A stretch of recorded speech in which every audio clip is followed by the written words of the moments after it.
اس کے علاوہ یہ سلسلہ جاری رہے گا. اب دیکھتے ہیں کہ اس کا یہ جو دوسرا جو فیز آیا ہے، دوسری جو ویو آئی ہے ٹیرف کی انڈیا پر، دیکھتے ہیں انڈیا کس طرح کا جواب دیتا ہے. اب تک تو یہی تفصیلات سامنے جو آ رہی ہیں، تجزیہ کاروں کی طرف سے بیانات سامنے آ رہے ہیں. پچھلے 3-4 گھنٹے میں سامنے کچھ آئے ہیں بیانات کہ انڈیا اب کوئی نہ کوئی راستہ نکالے گا، مذاکرات کی ٹیبل پہ بیٹھے گا، یا پھر کوئی نہ کوئی ویسٹ کو مینج کر لے گا کسی نہ کسی طریقے سے، گیو اینڈ ٹیک کی بنیاد پہ، پالیسیز پہ جو بھی کرے گا. آگے بڑھتے ہیں. ہم نے آپ سے کہا تھا کہ بھارتی فوج کی طرف سے ایک بیان جاری کیا گیا ہے بھارتی میڈیا کے متعلق.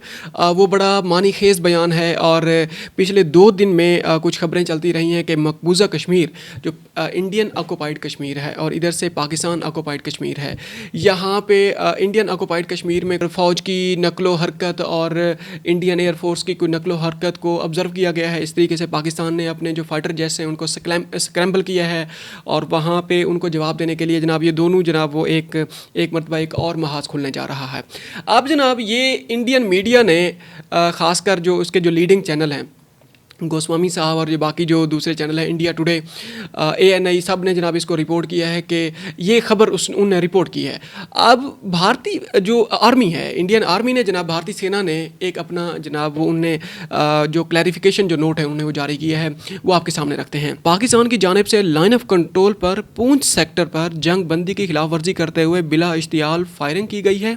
پونچھ سیکٹر جو آزاد کشمیر میں سیکٹر ہے، یہ میڈیا پر یہ خبر نشر ہونے کے ساتھ ہی متعدد بھارتی صحافیوں نے بھی سماجی رابطے کے پلیٹ فارم ایکس پر اس حوالے سے ٹویٹ کی ہے. یہ کل سارا دن پہلے یہ جو تازہ خبر تھی، اس پر بڑا بھونچال رہا ہے اس پر، سوشل میڈیا کی جو ویب سائٹ ہے، پلیٹ فارم ہے ایکس پر. تاہم کچھ ہی دیر کے بعد خود بھارتی فوج نے بھارتی میڈیا کے اس جھوٹے دعووں کا پول کھول دیا ہے. اب باقاعدہ طور پہ انہوں نے جو ٹویٹ کیا، پریس ٹرسٹ آف انڈیا کی طرف سے اس کو کلیریفائی کیا گیا ہے، جو انڈین آرمی کا جو بیان ہے. انہوں نے کہا ہے کہ there have been some media and social media reports regarding ceasefire violation in Poonch region.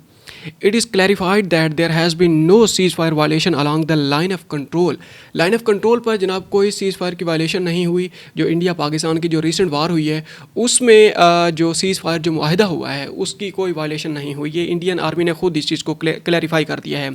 Please avoid spreading in verified information. اب اس مرتبہ بھارتیہ جو فوج ہے، سینا ہے، وہ خود فرنٹ فٹ پہ آئی ہے. انہوں نے اس چیز کو کلیریفائی کیا ہے کہ ایسا کچھ نہیں ہوا، پونچھ سیکٹر میں سیز فائر کی خلاف ورزی نہیں کی گئی. اسی لیے آپ شانت رہیں، آپ تسلی رکھیں، خاطر جمع رکھیں. ایسی ویسی کوئی خبریں سامنے نہیں آ رہی، اور پاکستان نے سیز فائر کی کوئی خلاف ورزی نہیں کی ہے. اب تک یہ ساری انڈیا کی طرف سے یہ ساری خبریں تھیں. اب پاکستان کا رخ کرتے ہیں. پاکستان میں کچھ سیاسی خبریں ہیں. پاکستان میں سیاسی ماحول بڑا گرم ہے، اور جو حکمران جماعت ہے وہ بھی بیان بازی سے باز نہیں آ رہی. اس کے علاوہ اپوزیشن کے اوپر بھی تابڑ توڑ حملے کیے جا رہے ہیں. ان پر جو ان کے جو آلریڈی جو اپوزیشن کے جو مین اراکین ہیں جناب، ان کی جو لیڈنگ پارٹی ہے پاکستان تحریک انصاف کی ہم بات کر رہے ہیں، اس کے جو سیاسی اسیران ہیں ان کی تعداد تھمنے کا نام نہیں لے رہی. اب جو 2 بیانات آپ کے سامنے رکھیں گے. ایک عطاء اللہ تارڑ نے ایک بیان دیا ہے 9 مئی کے حوالے سے. ان کا جو بیان ہے اس کو بعد میں ہم ایویلیویٹ کرتے ہیں. پہلے دونوں خبریں آپ کے سامنے رکھتے ہیں. جناب وفاقی وزیر اطلاعات عطاء تارڑ نے کہا ہے کہ 9 مئی کو PTI نے جو حملے کیے سارے چہرے شناخت کیے جا سکتے ہیں. قومی اسمبلی اجلاس میں اظہار خیال کرتے ہوئے عطاء تارڑ نے کہا کہ 9 مئی کو کرنل شیر خان سمیت کئی شہداء کی یادگاروں کو نشانہ بنایا گیا. اب یہاں آ کر شور نہ مچائیں. دوسری جانب پارلیمنٹ ہاؤس میں جیو نیوز سے خصوصی گفتگو کرتے ہوئے عطاء تارڑ نے کہا کہ تحریک انصاف اس وقت مختلف گروپس میں تقسیم ہے.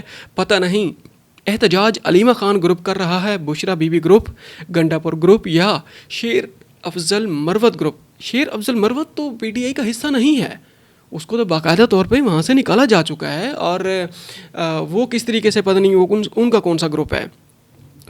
عطاء اللہ تارڑ نے مزید کہا کہ 9 مئی کے واقعات ہم نے تو نہیں کیے، 1.5 سال بعد ان کو سزا ہوئی ہے. آپ نے جو حملے کیے سارے چہرے شناخت کیے جا سکتے ہیں. یہ کون سے انصاف کا قتل ہے؟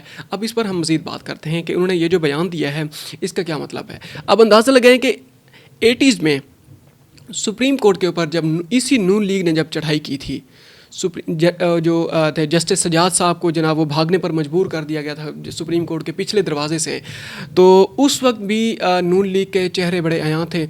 کس طریقے سے جو آئینی جو ادارہ ہے سپریم کورٹ کا، جو ایک آئین کا وہ جو ایک کسٹوڈین ہے، اس پر کس طریقے سے چڑھائی کی گئی، کھلے عام چڑھائی کی گئی، اور پھر اس کو بعد میں جناب اس کو دفاع کیا گیا اس چڑھائی کا. اور اسی نون لیگ کے، اسی حکمران جماعت کی جو لیڈنگ جو ٹاپ براس ہے، وہ جناب ان کے جو کارکن ہیں جو آج کل پیش ہیں اس طرح کی بیان بازی میں، ان کے جو بزرگ ہیں وہ بھی اس طرح کی چڑھائی میں اور اس طرح کے آپریشنز میں پیش رہے ہیں. تو اس وقت تو ان کو سمجھ نہیں آئی کہ جناب یہ ان کے چہرے نظر آئے ہیں، ان کے خلاف یہ کارروائی ہونی چاہیے، یہ ہونی چاہیے، یا ان کے خلاف جو قانونی کارروائی کی گئی ہے وہ انصاف بھی ہوا ہے. جناب قانونی کارروائی تو ذوالفقار علی بھٹو کے خلاف بھی کی گئی تھی، کیا انصاف ہوا تھا؟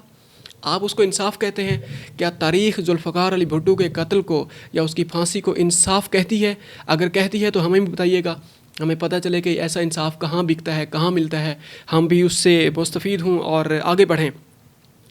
اچھا آگے جناب، ایوان سے مسلسل غیر حاضری پر شیخ وقاص اکرم کی نشست خطرے میں پڑ گئی ہے.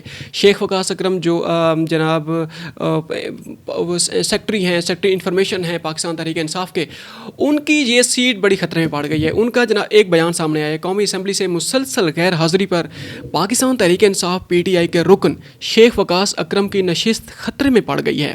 قومی اسمبلی اجلاس میں اسپیکر قومی اسمبلی ایاز صادق نے بغیر چھٹی کی درخواست دیے غیر حاضری پر شیخ وقاص اکرم کو وارننگ دی اور رکنیت ختم کرنے کا اشارہ دے دیا ہے. انہوں نے کہا کہ شیخ وقاص 40 دن سے بغیر چھٹی لیے غیر حاضر ہیں. اسپیکر غیر حاضری کو نوٹس میں لا کر نشست کو خالی قرار دے سکتا ہے. واہ. اس پر PTI کے ملک عامر ڈوگر نے کہا کہ ہر سطح پر ہمیں بلاک کیا جا رہا ہے. ایک مثال دے دیں، کسی کو چھٹی پر اسمبلی کی نشست سے محروم کیا گیا ہو، شیخ وقاص اسپیکر کے دفتر میں چھٹی کی درخواست بھیجتے رہے ہیں. آگے جناب ان کی طرف سے بھی ایک بیان سامنے آیا ہے. اسپیکر قومی اسمبلی کے آگاہ کرنے کے بعد مسلم لیگ نون کی MNA نوشین افتخار نے شیخ وقاص اکرم کی رکنیت ختم کرنے کی تحریک پیش کی ہے. ڈپٹی اسپیکر نے شیخ وقاص اکرم کی رکنیت ختم کرنے کی تحریک پر رولز کے مطابق کارروائی کی ہدایات بھی جاری کر دی ہیں. دوسری جانب تحریک انصاف کے ممبر قومی اسمبلی شیخ وقاص اکرم کا کہنا ہے کہ میں نے ہر بار چھٹی کی درخواست اسپیکر آفس کو دی ہے. Speaker custodian of the house ہیں، چیزیں ان کے پاس پڑی ہیں. بتائیں درخواستیں کہاں ہیں؟ ہماری درخواست کہاں ہے؟ جب بار بار جو درخواستیں دی گئی ہیں وہ کہاں ہیں؟ اب جناب یہ بہانہ بنایا گیا ہے. کس طریقے سے جناب کوئی بہانہ بھی ہاتھ سے نہیں جانے دیا جا رہا کہ جناب اپوزیشن کو رگڑا جائے. اپوزیشن کو جو آج کل جس نیچر کی سزائیں مل رہی ہیں، اور ایک فیصلہ آتا ہے جناب ادھر سے جو الیکشن کمیشن ہے وہ بالکل اپنا جناب وہ پرنٹ نکال کے بیٹھے ہوتے ہیں کہ اس کے اوپر بس سگنیچر ہوتے ہیں اور وہ جناب ریلیز کر دیا جاتا ہے وہ نوٹیفیکیشن کہ اس کو جناب فلانا جو MNA ہے یا MP ہے اس کو نااہل قرار دیا گیا ہے، سیٹ خالی ہو گئی ہے. اگلے الیکشن کا اعلان بھی کر دیا جاتا ہے اسی وقت. اب یہ بھی ایک نیا ٹیکٹک ہے اپوزیشن کو کرٹیل کرنے کا، اپوزیشن کو جناب پکڑنے کا، اور اس طریقے سے جمہوریت کا جنازہ اٹھانے کا. اندازہ لگیں جمہوریت اسی طریقے سے پروان چڑھتی ہے جو ہمارا رویہ ہے، جو ہماری پولیٹیکل جو ویلیوز ہیں، ہمارا جو انٹر پارٹی یا انٹر اپوزیشن اور جو ایک وہ ہے حکومتی بینچز کے درمیان یہ جو رولز آف انگیجمنٹ ہیں، اسی طریقے سے ڈیموکریسی پروان چڑھتی ہے. پھر ہم کہتے ہیں جناب نان ڈیموکریٹک فورسز ہیں وہ انٹرفیئر کرتی ہیں. پارلیمنٹ کی جو ساورینٹی ہے، خود مختاری ہے، وہ خطرے میں پڑتی ہے. ادارے مضبوط نہیں ہوتے، ادارے پروان نہیں چڑھتے. ہمارا تو یہ حال ہے. ہم کوئی موقع ہاتھ سے نہیں جانے دے رہے کہ اپوزیشن کو کسی طرح سائڈ لائن کریں، انہیں جناب خود لائن لگا دیں اور یہاں پر جناب کھل کے ہم راج کریں. اور کیا ہوتا ہے، گلیاں ہو جان سنجیاں تے مرزا وچ مرزا یار پھرے، پھر وہ کہانی وہی ہو جائے گی.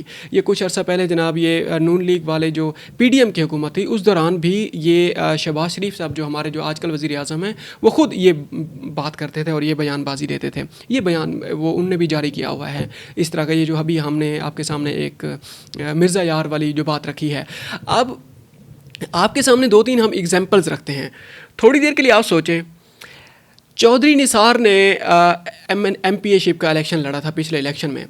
انہوں نے پورے الیکشنز میں پوری جناب حکومتی ٹینیور میں MPA شپ کا حلف ہی نہیں لیا. اس کو نااہل بھی نہیں قرار دیا گیا، سیٹ خالی نہیں کی گئی، اور آخر تک جناب وہ MPA رہے حلف لیے بغیر. اسی طریقے سے ہم ایک اور مثال آپ کے سامنے رکھتے ہیں. میاں محمد سومرو صاحب ایک جناب وہ گزرے ہیں، MNA گزرے ہیں. وہ بھی اسی طریقے سے بڑا لمبا عرصہ جناب اس سے ایبسنٹ رہے اور ان کے خلاف کارروائی کی گئی، لیکن اس طرح سپیڈیلی کارروائی نہیں کی گئی جس طریقے سے پاکستان تحریک انصاف کے جو اراکین ہیں ان کے خلاف جو کارروائی کی گئی ہے۔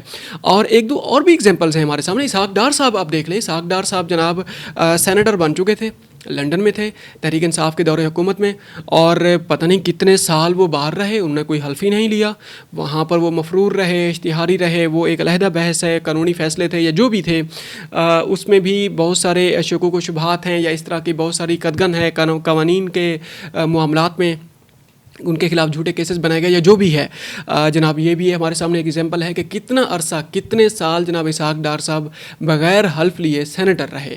اب تک کے لیے اتنا ہی، ملتے ہیں ایک اور ولاگ میں۔ تھینک یو ویری مچ، اپنا خیال رکھیے گا اور ہمارے چینل کا بھی خیال رکھیے گا۔ اگر آپ کو ہمارا کنٹینٹ پسند ہے تو ہمارے چینل کو سبسکرائب کریں اور اپنے دوستوں کے ساتھ ہمارا کنٹینٹ شیئر کریں۔ ملتے ہیں ایک اور ولاگ میں۔ تھینک یو ویری مچ، السلام علیکم۔